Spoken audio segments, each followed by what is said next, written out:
السلام علیکم ناظرین، اس ایپیسوڈ کی شروعات میں ہم دیکھتے ہیں جنگل میں دمیر خان آگے آگے جبکہ یگید اس کے پیچھے پیچھے بھاگ رہا ہوتا ہے اور پیچھے آنے والے سپاہیوں کو یگید جان بوجھ کے دوسری طرف بھیج دیتا ہے۔ پھر خود تیزی سے دمیر خان کے پاس جا پہنچتا ہے۔ وہ اسے روکتے ہوئے کہتا ہے، میرے بابا کے ساتھ مل کر جو تم کھیل کھیل رہی ہو ایک دن وہی تمہارے پاؤں کی زنجیر بنیں گے۔ دمیر خان کہتا ہے، میں تمہاری پٹائی کر دوں گا، اپنی آنکھیں کھولو یگید، اپنے حق کی حفاظت کرو، تمہارے بابا کے چھوڑے تخت پر تم بیٹھو گے، یاد رکھو تم صحیح راستے پر ہو۔ یگید کہتا ہے، میں تو پہلے سے ہی صحیح راستے پر تھا، لیکن اب جب تم نے زنجیریں کھول دی ہیں تو میں بہادری کے راستے پر آ جاؤں گا۔ دمیر خان کہتا ہے، اپنا دماغ خراب بند کرو یگید۔ سپاہیوں کی آواز سن کے یگید دمیر خان سے کہتا ہے، چھپ جاؤ دمیر خان۔ دمیر خان ایک دم جھاڑیوں کے پیچھے چھپ جاتا ہے۔ کچھ دیر کے بعد بران جیرکتائی اور تیمور بوگا کے ساتھ وہاں پہنچتا ہے۔ شہنشاہ اور اوچی بھی ان کے ساتھ ہوتے ہیں۔ یگید ادھر ادھر دیکھ رہا ہوتا ہے جیسے وہ دمیر خان کی تلاش میں ہو۔ جیرکتائی اس سے پوچھتا ہے، یگید بے کیا کیا تم نے؟ کیا تم اسے پکڑ نہیں سکے؟ یگید کہتا ہے، جیرکتائی بے وہ ہمارے ہاتھوں سے بچ نکلا۔ بران کہتا ہے، ابھی تم ایک جوان آدمی ہو، تم نے اسے کیسے بھاگنے دیا؟ یگید کہتا ہے، بران بھی لگتا ہے وہ کسی اور راستے پہ نکل گئے، اپنا نشان مٹانے میں کامیاب ہو گئے وہ۔ بران کہتا ہے، جیرکتائی بھائی ہمیں ہر جگہ گھس کر اسے تلاش کرنا چاہیے، ہم اس کتے کو ڈھونڈے بغیر واپس نہیں لوٹیں گے۔ یہ کہتے ساتھ وہ اسے تلاش کرنے لگ جاتے ہیں۔ جھاڑیوں میں چھپا دمیر خان انہیں اپنے پاس آتا ہوا دیکھ کے تلوار بے نیام کر لیتا ہے تو شہنشاہ کہتا ہے، بران بے رک جائیں، اب یہاں سے آگے کراسے کی سرحد ہے۔ جیرکتائی کہتا ہے، شہنشاہ صاحب درست ہیں، سرحد پار کرتے ہی اس نے یقیناً سرحدی محافظوں کو اپنے پیچھے لگا لیا ہوگا، ہماری تعداد بہت کم ہے۔ بران کہتا ہے، آج نہیں تو کل وہ کتا آج نہیں تو کل ہمارے ہاتھ آ ہی جائے گا، چلو سلطان کے پاس چلتے ہیں۔ شہنشاہ سکا سانس لیتا ہے۔ یگید غصے میں اسے دیکھتا ہی چلا جاتا ہے۔ ادھر درمیان اغلوں میں گونجا اور علاؤالدین زندان میں قید ہوتے ہیں۔ گونجا کو پریشان دیکھ کے علاؤالدین کہتا ہے، نہ جانے تم کس بات سے خوفزدہ ہو۔ گونجا علاؤالدین کے زخم دیکھتے ہوئے اسے گلے لگا لیتی ہے اور کہتی ہے، علاؤالدین میں بہت ڈر گئی تھی کہ کہیں تمہیں کچھ نہ ہو جائے۔ علاؤالدین اسے کہتا ہے، میری گونجا آئندہ ہرگز میرے سامنے مت آنا، دیکھو محمد ہمارا کچھ نہیں بگاڑ سکتا، اس نے جان بوجھ کر راستے میں ہم پر گھات لگائی کیونکہ وہ محل میں ہم پر ہاتھ نہیں اٹھا سکتا تھا، اب پرسکون ہو جاؤ۔ گونجا کہتی ہے، اتنے سالوں بعد بھی میرے بھائی نے میرا استقبال اس طرح مناسب سمجھا، پھر سے وہی قید خانہ،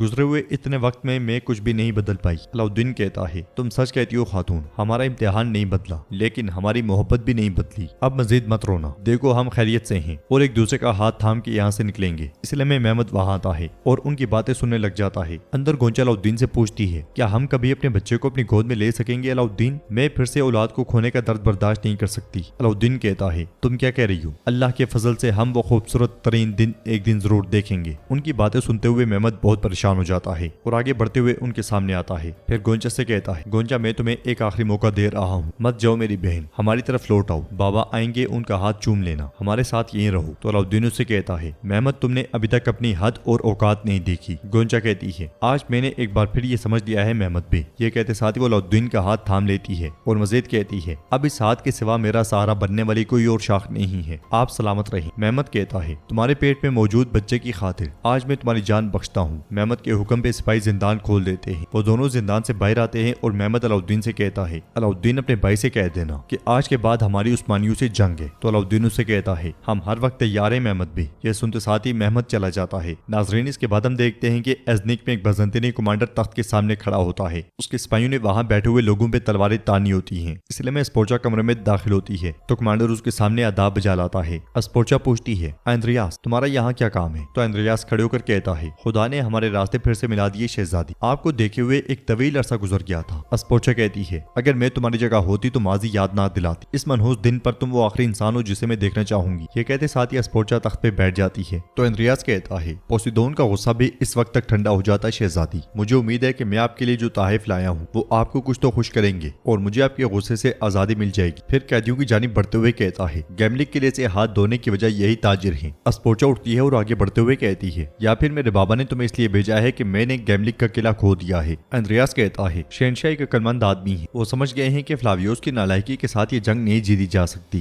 اسپورچا غصے سے کہتی ہے، اور انہوں نے تمہیں بھیج دیا؟ ہاں۔ اندریاس پوچھتا ہے، وہ فلاویوس کہاں ہے؟ مجھے نظر نہیں آ رہا۔ تو اسپورچا کہتی ہے، فلاویوس نے ہم سے غداری کی ہے۔ اندریاس کو لہڑا تھامتا ہے تو ایک تاجر کہتا ہے، خدا کے لیے ہماری جان بخش دیں، آپ جو کہیں گے میں کروں گا۔ تو اندریاس کہتا ہے، کیا تم جانتے ہو کہ میں کون ہوں؟ وہ ہاں سر لاتا ہے تو اندریاس کہتا ہے، بہت خوب، میں کسی کی جان نہیں بخشتا۔ یہ کہتے ساتھ ہی اندریاس کو لہاڑے سے اسے مار ڈالتا ہے تو اندریاس کے سپاہی بھی باقیوں کو کاٹ ڈالتے ہیں۔ اسپورچا کو بہت غصہ آتا ہے۔ ادھر سلطان نیلوفر اور سپاہیوں کے ساتھ بورسا میں داخل ہوتے ہیں۔ گھوڑے سے اترنے کے بعد وہ اپنے گھر والوں سے ملتے ہیں۔ نیلوفر ملون خاتون سے کہتی ہے، جسے میں اپنی بہن سمجھتی تھی وہ تو ایک ناگن نکلی ماں، دیف نے غدار نکلی، میں نے اس پہ کیسے بھروسہ کر لیا؟ ملون خاتون کہتی ہیں، تمہیں کیسے کیسے معلوم ہوتا میری بیٹی؟ اس کا مطلب ہے کہ اس نے ہم سب کے ساتھ کھیل کھیلا، اس لیے میں قاسم اور سلیمان بھاگتے بھاگتے وہاں آتے ہیں۔ اپنے بچوں کو دیکھ کے نیلوفر اور سلطان بہت خوش ہوتے ہیں، وہ بھاگتے ہوئے اپنے ماں باپ کے گلے لگ جاتے ہیں۔ نیلوفر پوچھتی ہے تم لوگ یہاں کیسے آئے؟ میں نے تم لوگوں کو بہت یاد کیا۔ قاسم کہتا ہے ہم نے آپ کو اس سے بھی زیادہ یاد کیا۔ سلطان سلیمان سے کہتے ہیں تم تو ماشاءاللہ کافی بڑے ہو گئے ہو، افطار کے بعد ذرا مشق کریں گے، دیکھیں تو صحیح تم نے کیا کچھ سیکھا ہے۔ افطار میں ہمارے ساتھ ایک مہمان بھی ہیں، فلاویوس۔ ملون خاتون کہتی ہیں بیٹا تم کیا کہہ رہے ہو؟ سلیمان پوچھتا ہے بابا کیا فلاویوس ہمارا دشمن نہیں ہے؟ کیا یہ مہمان ہے؟ تو سلطان کہتے ہیں اب یہ دشمن نہیں رہا، اب یہ بھی ہم میں سے ہے۔ فلاویوس کہتا ہے میں آپ لوگوں کے لیے زحمت کا باعث نہیں بننا چاہتا۔ نیلوفر کہتی ہے زحمت کیسی؟ آپ تو میرے بچوں سے میری ملاقات کا وسیلہ بنے ہیں، میرا اللہ آپ سے راضی ہو۔ قاسم آگے بڑھتا ہے اور فلاویوس کی بازو دیکھنے کے بعد کہتا ہے یہ تو طاقتور ہے، دادی ماں ناراض نہ ہوں، یہ اچھا ہی ہوا ہے کہ یہ ہمارے ساتھ مل گیا۔ یہ سن کے سب ہنسنے لگ جاتے ہیں۔ اس لیے علاؤدین اور گونجا بورسا میں داخل ہوتے ہیں۔ انہیں دیکھتے ہوئے سلطان کہتے ہیں اب ہم پورے ہو گئے ہیں، خوش آمدید بھائی۔ علاؤدین سلطان کا شکریہ ادا کرتے ہوئے گھوڑے سے اتر جاتا ہے۔ علاؤدین کو زخمی دیکھ کے ملون خاتون آگے بڑھتے ہوئے پوچھتی ہیں میرے بیٹے یہ کیا حالت بنا رکھی ہے؟ تو علاؤدین کہتا ہے ہم ٹھیک ہیں ماں، ہم بالکل ٹھیک ہیں، کچھ بھی نہیں ہوا۔ وہ دونوں ملون خاتون کے ہاتھ کا بوسہ لیتے ہیں۔ گونجا کہتی ہے راستہ تھوڑا کٹھن تھا لیکن آپ فکر نہ کریں، ہم ٹھیک ہیں۔ پھر علاؤدین سلطان کے پاس جا کر کہتا ہے مجھے آپ سے کچھ کہنا ہے بھائی۔ درمیان وہ بھی اس شریر اتحاد کا حصہ تھا۔ سلطان کہتے ہیں ہم اس پر بات کریں گے، چلو۔ یہ کہتے اور سنتے ساتھ ہی وہ سب آگے بڑھ جاتے ہیں۔ ازنک میں شہزادی اندریاس سے کہتی ہے اورہان کسی بھی شہر کا موازنہ کرنے سے پہلے اس کے پر کاٹ دیتا ہے، بورسا میں بھی اس نے ایسا ہی کیا اور ازنک میں بھی وہ ایسا ہی کرے گا۔ اندریاس کہتا ہے گیملک قلعے کے ساتھ اس نے اپنا پہلا قدم اٹھا لیا ہے، وہ ہمیں تیاری کا موقع دیے بغیر اپنے اگلے وار میں ذرا بھی تاخیر نہیں کرے گا۔ شہزادی کہتی ہے ہم اس لیے ازمت اور قسطنطنیہ کے ساتھ امدادی راستے قائم کریں گے، کسی بھی ممکنہ حملے کی صورت میں ہم وہاں سے آنے والی کمک کے ذریعے اورہان کو برباد کریں گے۔ اندریاس کہتا ہے منصوبہ اچھا ہے مگر ناکافی ہے، ہمارے جاسوسوں کو ازنک کے گرد ان مقامات کا پتہ لگانا چاہیے جہاں اورہان تیاری کر سکتا ہے اور اس کے پہلے ہی قدم پہ ہم اس کا کام تمام کر دیں۔ شہزادی کہتی ہے اگر درست طریقے سے عمل کیا جائے تو ہم اورہان کو ازنک سے دور رکھ سکتے ہیں۔ اندریاس تم اپنے سپاہیوں کے ساتھ مل کے اس کام کو سنبھالو گے۔ اندریاس کہتا ہے شہزادی خوشی سے، لیکن یہ فیصلہ صرف میں کروں گا کہ مجھے جنگ کیسے لڑنی ہے۔ اسپورچا کہتی ہے اور تمہیں لگتا ہے کہ میں تمہیں اس کی اجازت دوں گی